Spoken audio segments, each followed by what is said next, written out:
Here I am awkwardly surprising my sister-in-law with a Labubu birthday cake. So if you want to know exactly how I made it, let's go back and I will show you from the very beginning.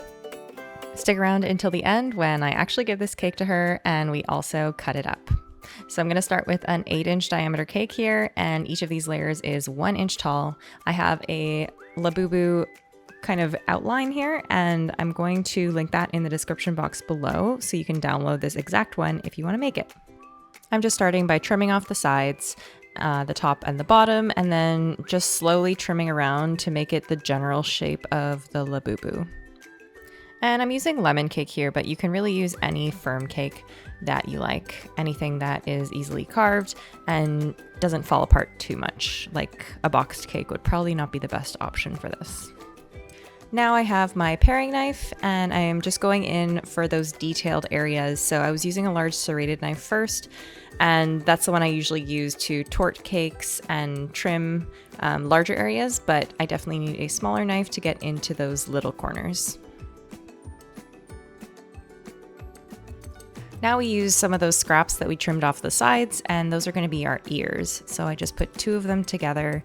We don't need them to be that tall, and I'm just rounding out the tip and cutting it in half. So now we have 2 ears. We're just going to trim down both sides so they're not quite as wide. And of course, repeat on the other side. So I'm just mapping this out. My cake board is 12 inches in diameter, and I'm using raspberry buttercream and raspberry compote to fill this cake. I've just smeared some buttercream on the bottom, and I'm placing that down, centering it as best I can because this is going to be the base for everything. Now I'm smearing some buttercream between the 2 ear pieces and on the bottom too, so we can stick that to the board, and then of course we repeat with the other ear. Now is your chance to make sure that it is exactly in the spot that you want it, since this is going to be the base for everything else to build upon. So make sure that you're happy with the placement. Go ahead and trim off the ears if you need to. And now I'm just spreading more buttercream onto the cake for the actual filling. I'm going to make it a little bit hollow, so there will be a bit of a lip of buttercream on the outside, just so I can put that raspberry compote inside and it's not going to smush out. And if you do want to check out any of my recipes, you can do that at the Finespun Cakes Academy, and the link will also be in the description box below, along with everything else I used to make this Labubu. Tools, equipment, the recipes that I ended up using, and of course the same cartoon download that I used to make sure that you are using the exact same one that I used in this video. So I'm just hollowing out the center here. You could also just pipe a dam on the edge, and I'm spreading my raspberry compote inside. This is one of my favorite flavors. The raspberry compote is so delicious and tangy and so raspberry-y, if you know what I mean. But I do want to know, if you are making a Labubu cake, what flavor are you putting inside? Are you going to correspond the color of the Labubu to the flavor of the inside of this cake? Or is it just going to be like whatever flavor you want? Tell me in the comments. I would really love to hear how you would coordinate this. So again, we're just putting the next layer of cake on. We're going to repeat the exact same thing once more. Just the ears, we aren't going to put any compote in those, since there's only 2 layers of the ears, and then there's 3 layers of the body so that we can carve it down. Now I'm just doing a quick crumb coat to make sure that none of those little crummies are going to get out. And also I'm going to chill this overnight before I begin carving and finishing the whole thing. I should say I did this really late at night because it was also my daughter's birthday. They are birthday twins. And we were all doing a million things to get ready for my daughter's party, since it was her first birthday. Make sure to subscribe if you want to see her cake, because I am going to post that shortly. All right, so it is the next day. We are finishing the Labubu, and I have some tan colored, like very lightly tan colored fondant here, just plain fondant. And I'm making our little feets that are going to go on this guy or gal. I don't know what Labubus are. Anyway, I'm just making a little oval to make sure it looks around the same size as the cutout that we have here. And so I did 2 balls that are the same size, and now I can smush them into kind of a fat oval shape. And then we can cut out the little toesies with an X-Acto blade. So just make sure your X-Acto is really nice and sharp when you're doing this. And they have 3 toes, apparently.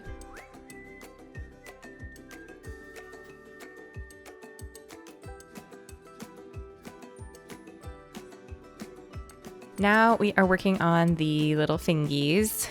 So rolling out a smaller piece of gum paste for both of the hands, and then just cutting out 4 fingers instead of 3. And then we can kind of shape them a little bit more into kind of a curved hand shape. I don't actually know what they look like in real life. I should have asked her to bring her Labubu over so I could see it. But anyway, I just made 2 kind of claw-like hands.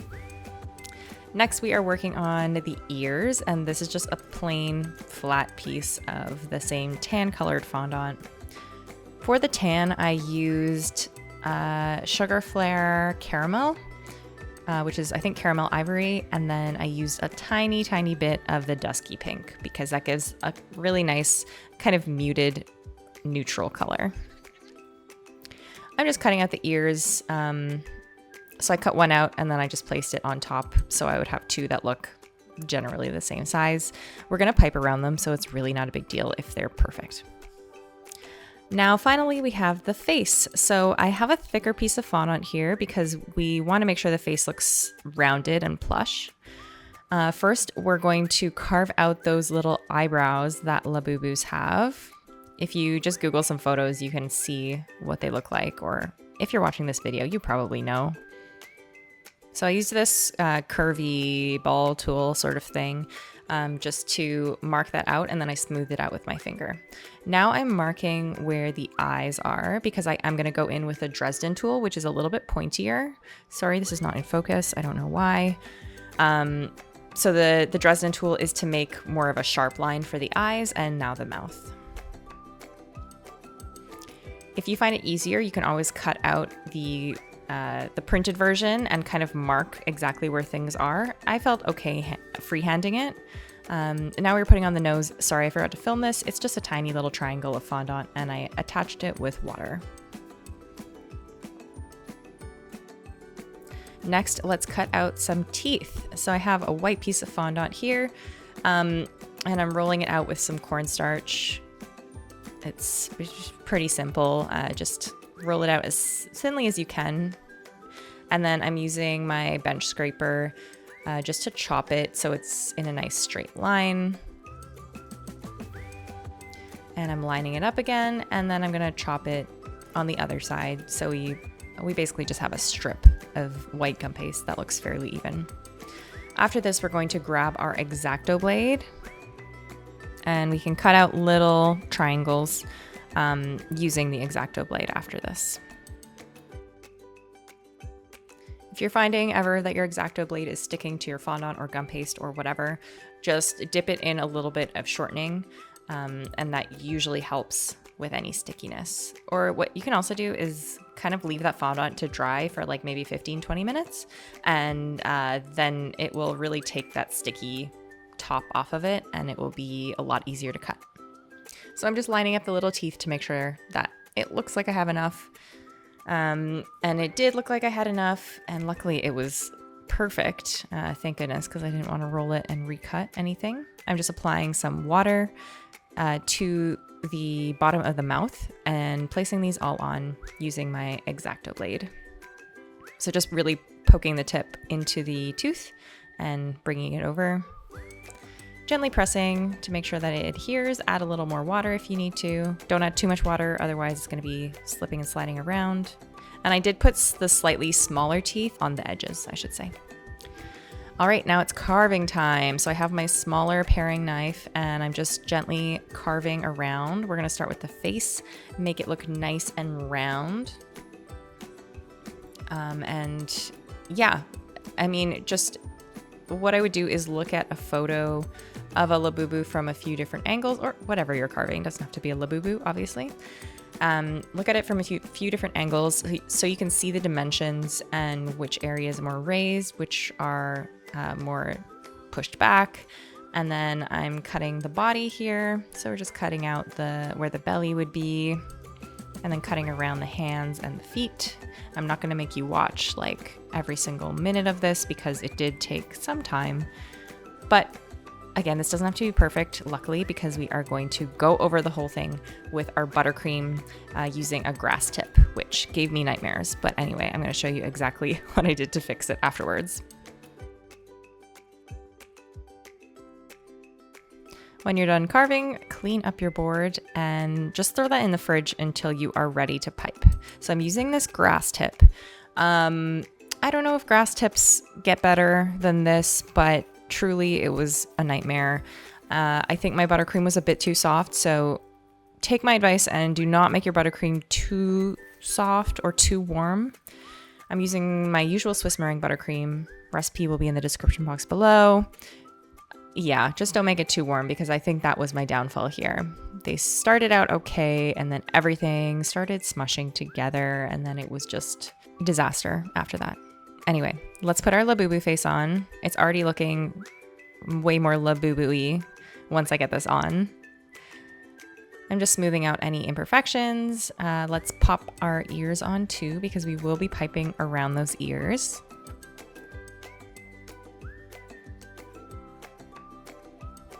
Just centering them, making sure they're as flat as possible.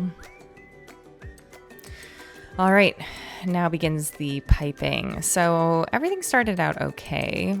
Things were coming out fairly fur-like. But then it started to just all mush together when I was piping. So I was like, okay, maybe we need to clean our tip between some of these like piping pieces, and then it was still sticking together. So I did end up trying, there's a smaller one that came in this kit, a smaller grass tip. This kit was just from Amazon, so this is why I'm saying maybe there's a better grass tip out there, or maybe it was just me. I did get a few working a little bit better. I find you can't put the tip too close. You need to kind of let the grass pieces come out and then just gently touch it so it's attaching after that. It's much, much easier on the top, I should say. It's really just the sides that were giving me an issue.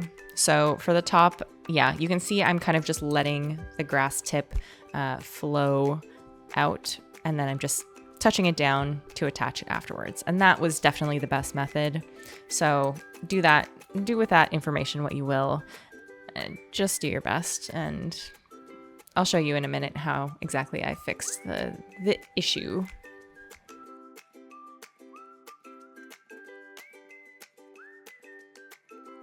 So we're piping, just trying to cover every inch of this thing. We'll go around the ears, doing the same method, kind of just letting that grass tip flow out, let that buttercream flow out so you can get the best fluffy, grassy look. Now you can see the sides aren't as good, but I will show you how I fix that with a spatula in just a second. All right, so I did take a break from piping because I was gonna pull my hair out, and I'm putting the little feet on, which are super cute, and also the little hands as well. Just stick those right into the fresh buttercream and they will stay in place.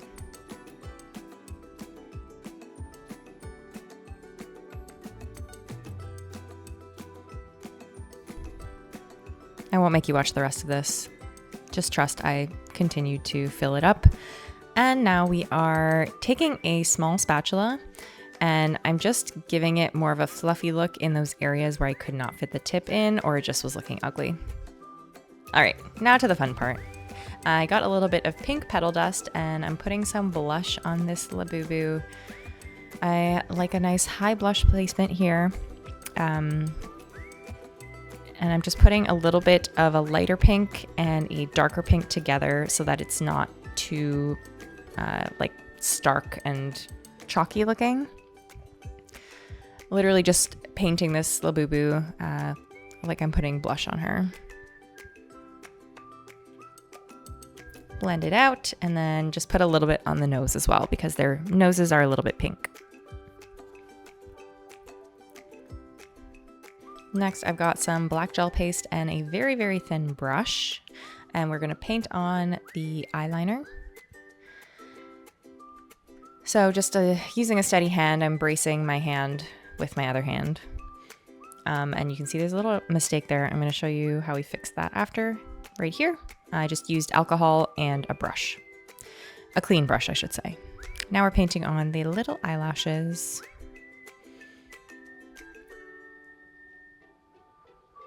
Just freehanding that.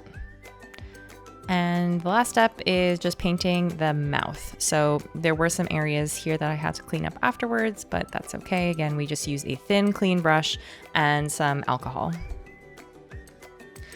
All right, there is our finished Labubu. I hope you enjoyed this tutorial, and stay tuned for a second. I'm going to show you when I gave it to her.